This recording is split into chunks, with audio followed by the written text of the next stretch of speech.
전자권 환수 문제에 대해 환수 사실상 포기 문제에 대한 논평입니다.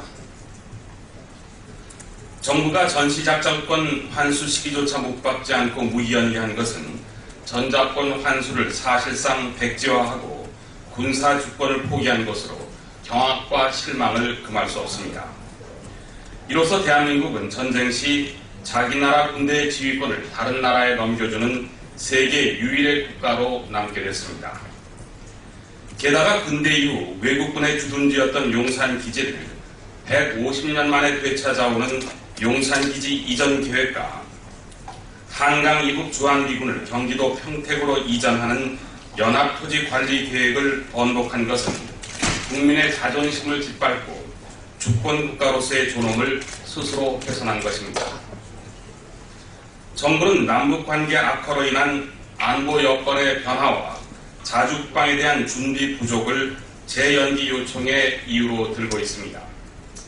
이는 이명박 정부와 박근혜 정부의 대북 정책 실패를 자인한 것이고 전자권 환수 준비는 제대로 하지 않고 미국만 쳐다봐온 군의 무능과 직무유기를 만천하에 드러낸 것입니다. 전자권 환수 얘기가 나온 지 10년이 흐르는 동안에 정부와 군은 무슨 대비를 해왔다는 것인지 도저히 이해할 수 없습니다. 아울러 차질 없는 전자권 전환은 우리 당뿐만 아니라 박근혜 대통령의 대선 공약이었다는 점에서 전자권 환수의 무기연기는 박근혜 대통령이 행한 또 하나의 중대한 약속 파기로 기록될 것입니다. 두 차례나 우리 측의 요청으로 전자권 환수가 연기됨으로써 미국의 방위비 분담 요구가 더 커지고 우리는 엄청난 비용을 떠안게 될 것은 뻔한 일입니다. 특히 주한미군의 고고도 미사일 방어체계 사드가 배치되는 상황을 양해해 줄 수밖에 없고 이로 인한 중국 등 주변 강대국과의 외교 마찰은 우리 국익에 심대한 타격을 주게 될 것으로 우려됩니다. 새정치민주연합은 용산기지 이전 계획과 연합토지관리계획은 국회의 동의를 마친 한미 간의 협정인 만큼 이에 대한 변경은 반드시 국회의 동의를 다시 받아야 한다는 점을 분명히 지적해 두고자 합니다. 박근혜 정부의 부동산 정책에 대해서 논평드리겠습니다.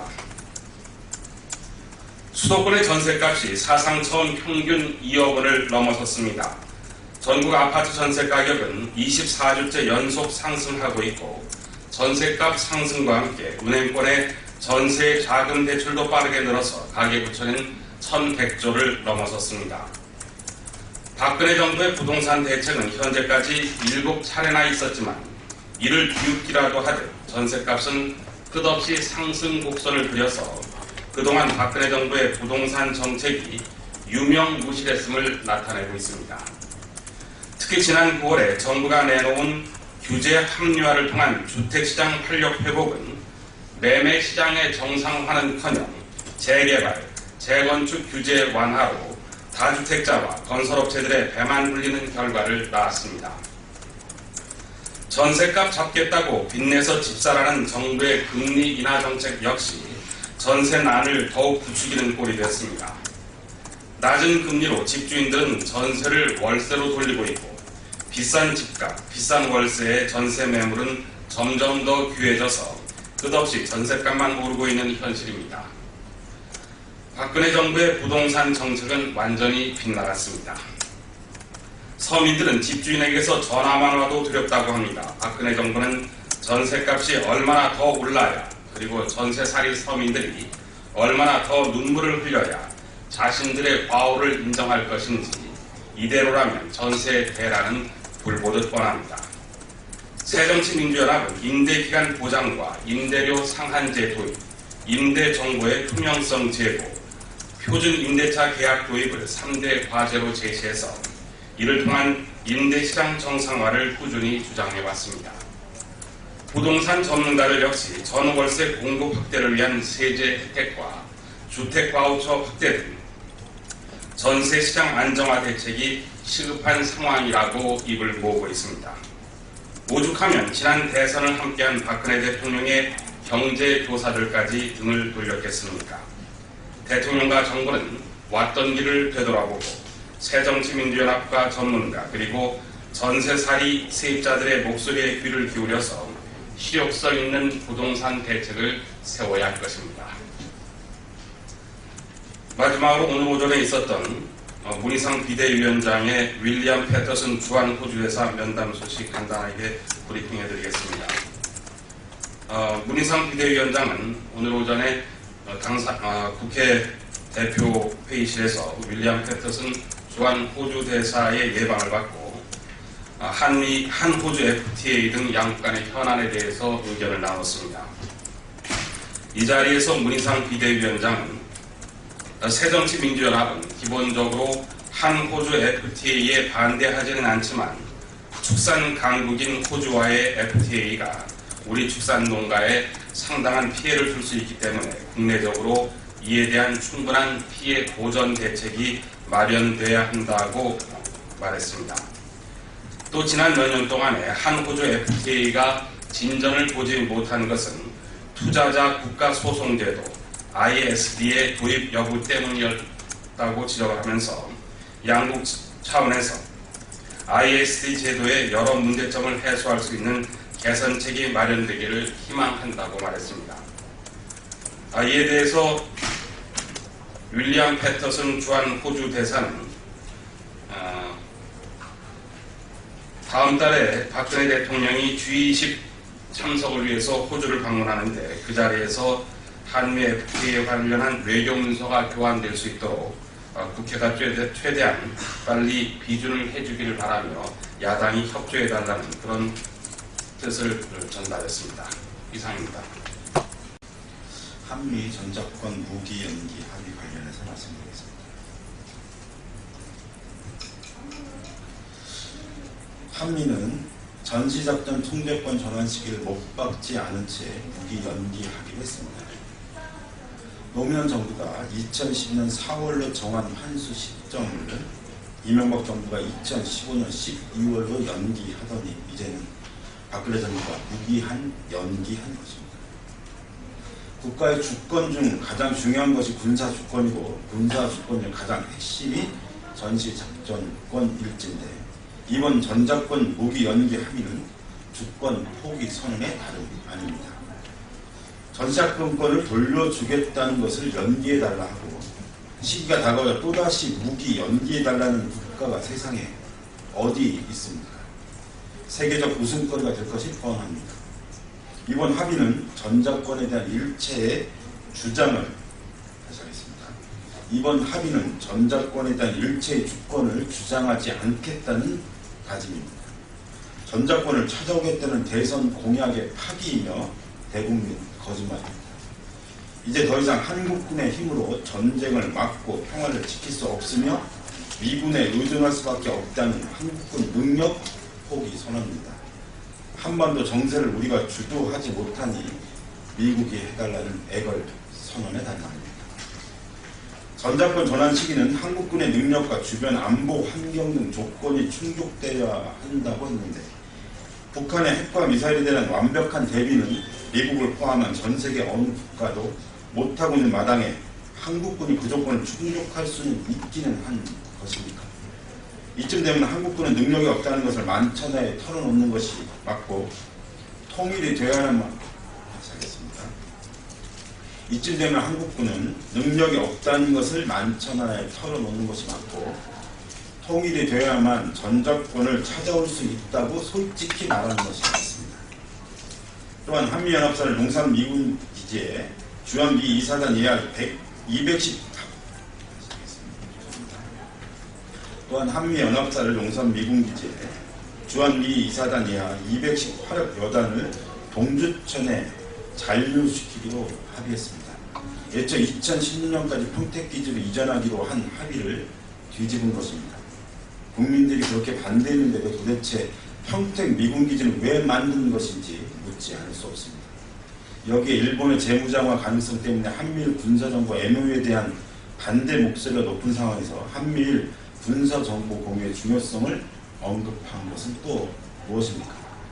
이 모든 것을 전작권 전환을 포기한 미국에게 주는 선물이라는 것은 삼척동자에 다 알립니다. 묻고 싶습니다. 박근혜 대통령은 자신의 대선 공약을 알기나 하는 것입니까? 지난 대선 때 외교 안보 분야 핵심 공약으로 내세웠던 전작권 환수 공약을 스스로 파기한 것인데 청와대는 국방부가 알아서 할 일이라며 무책임의 가치를 보여주고 있습니다. 박 대통령은 이번 합의로 무엇을 얻었다고 평가할지 모르겠습니다. 우리 국민은 우리의 주권을 되찾지 못한 분노에 시일야 방송 대곡이라도 하고 싶은 심정이라는 것을 알기를 바랍니다. 당청 갈등에 대한 새누리당 대변인이 어제 논평이 있었는데 관련해서 말씀드리겠습니다. 어제 새누리당 박대출 대변인이 야당 지도자들이 청와대 새누리당 간 틈 벌리기를 시도한다며 이간계라는 표현까지 써가며 신경질적인 반응을 보였습니다. 가히 정무에서 뺨맞고 한강에서 화풀이하는 격입니다. 청와대에는 말을 못하니 애꿎은 야당에 화풀이하고 있는 것은 아닙니까? 최근 이달에는 청와대와 새누리당 간 갈등의 원인은 박근혜 대통령의 제왕적 리더십에 있다는 것은 우리 누구나 다 아는 사실입니다. 새누리당을 정권의 동반자이자 책임있는 집권 여당이 아니라 청와대의 호위무사 정도로 인식하고 있는 박 대통령의 오만과 독선에 새누리당 내에서도 불만이 분출되고 있는 것은 엄연한 사실입니다. 김무성 대표께서도 이런 상황을 잘 아시기 때문에 줄곧 청와대에 할 말을 하는 여당을 만들겠다고 호언장담하신 것이 아닙니까? 최근 당청 간 갈등의 원인을 야권의 이관계로 뒤집어 씌우려는 새누리당의 태도는 매우 졸렬하고 옹졸한 것으로 대단히 유감스럽습니다.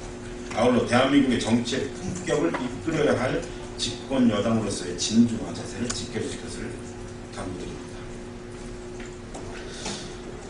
대북전단 살포에 대한 정부의 태도 관련해서 말씀드리겠습니다. 오수단체가 25일 파주 임진각 인근에서 대북전단 살포를 강행하겠다고 하자 결국 해당 지역 주민들이 철야 농성에 들어가는 등 긴장이 고조되고 있습니다. 이렇게 국민들이 직접 생명의 위협을 느끼고 자구책 마련에 나서고 있는데 정부는 여전히 오락가락 무대책입니다. 특히나 국내외 위협으로부터 국민의 신변을 보호해야 할 군과 경찰이 매우 어처구니없는 태도로 일관하고 있습니다. 군 당국은 이들의 삐락 풍선이 사람이 조종하는 것이 아니기 때문에 한국법에 적용되지 않는다는 이중잣대를 들이대면서 방조 중이고, 경찰은 관련법이 없기 때문에 주민과 단체들이 충돌하는 상황이 생긴다면 저지하겠다는 방침을 내세웠습니다. 도대체 이 나라의 국민은 어디에 있는 것입니까?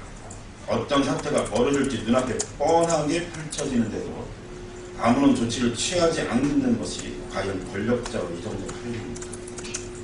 이런 수수방관적인 태도가 세월호 참사를 풀고 판교 참사를 일으킨 것이 아닙니까? 이런 일련의 흐름 속에서 박근혜 정권은 이들 보수단체가 자신들의 지지기관이기 때문에 아무런 조치를 취하고 시작했습니다. 이런 일련의 흐름 속에서 박근혜 정권은 이들 보수단체가 자신들의 지지 기반이기 때문에 아무런 조치를 취하지 않고 있다는 의혹을 들게 합니다. 그런 얄팍한 정치적 고려라면 당장 머릿속에서 지워야 할 것입니다. 어떤 경우에도 국민의 안전보다 앞서는 것은 없습니다. 정권을 위협하는 사안에 대해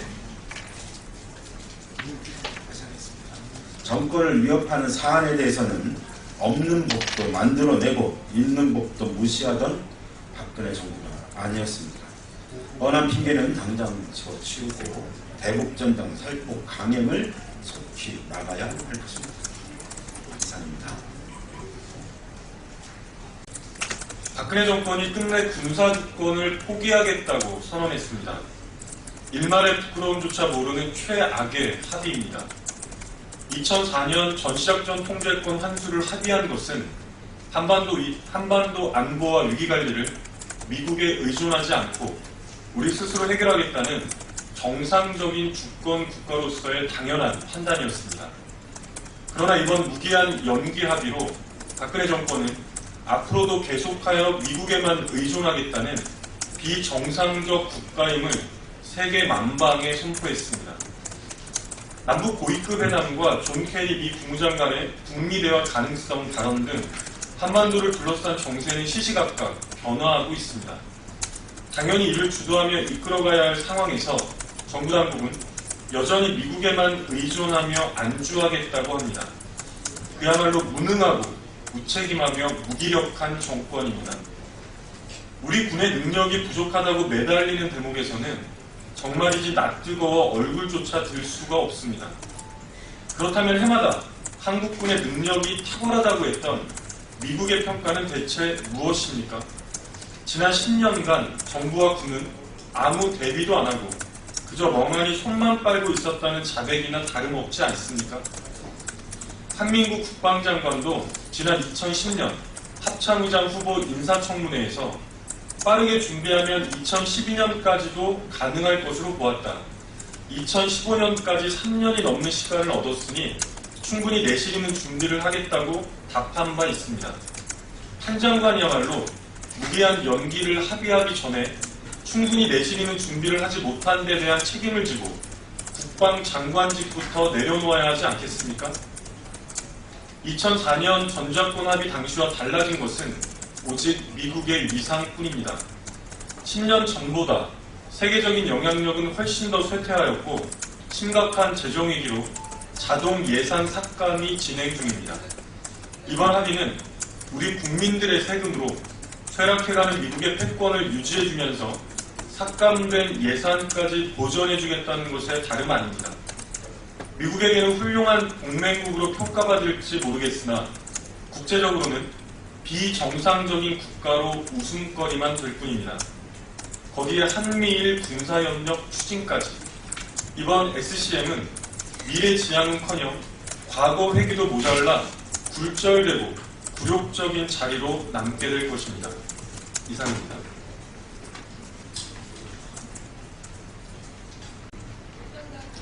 (23일) 미국 워싱턴에서 열린 제46차 한미연례 안보협의회에서는 내년 말로 예정된 전시작전 통제권 전환 시기를 재연기하기로 합의했습니다.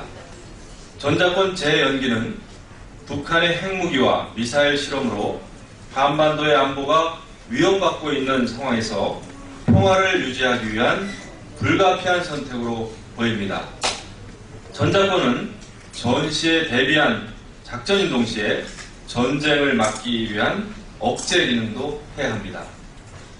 자주국방 차원에서 대한민국이 전시 작전권을 가져야 하는 것은 당연하지만 자주국방 능력을 완벽하게 구축하기 전까지는 한미 동맹의 틀 속에서 풀어가야 할 현실적인 상황도 고려해야 합니다.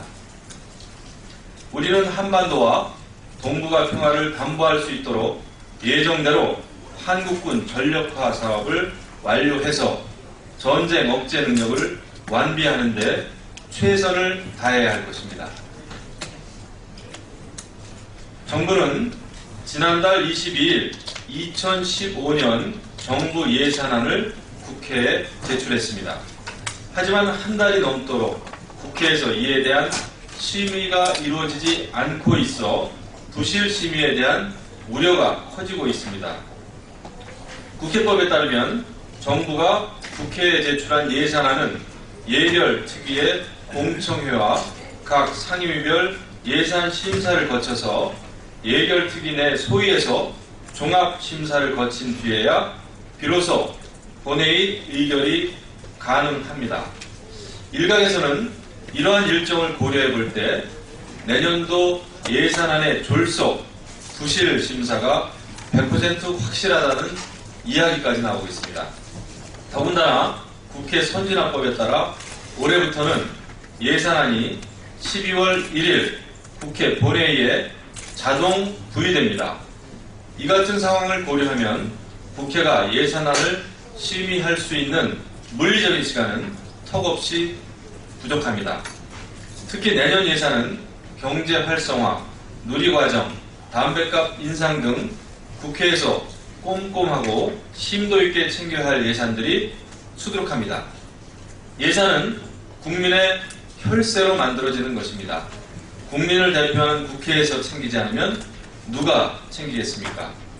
각 상임위는 국정감사 종료 즉시 예산심의 일정을 확정하고 예산심의에 착수해야 할 것입니다. 새누리당은 내년도 예산안이 국회에서 제대로 논의될 수 다시 하겠습니다. 새누리당은 내년도 예산안이 국회에서 제대로 논의될 수 있도록 최선을 다할 것입니다.